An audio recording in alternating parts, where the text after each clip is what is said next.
IFM News. IFM News. Regional.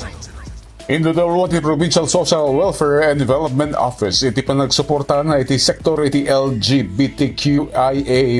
Iti Cagayan babayan iti panipa iti livelihood assistance iti naangay nga Cagayan Pride Month Celebration 2026 iti Line Calabes Idiay Tuguegarao City. Kangro na napaset iti selebrasyon iti naisayangkat Abulalaya Community Livelihood Assistance Grant may sa programa amang suporta kadigiti organisado o grupo ti Lgbtqia+.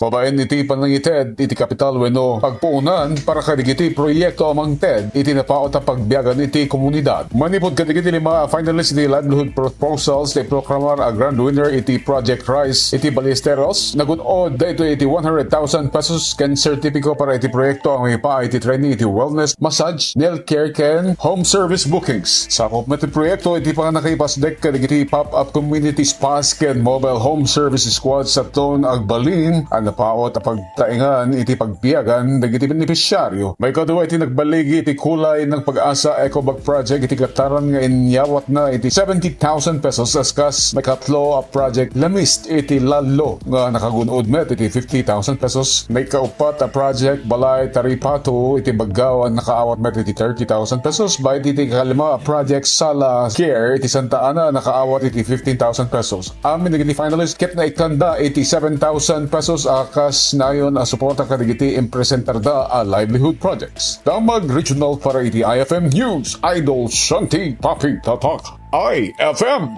IFM News. IFM News. Regional.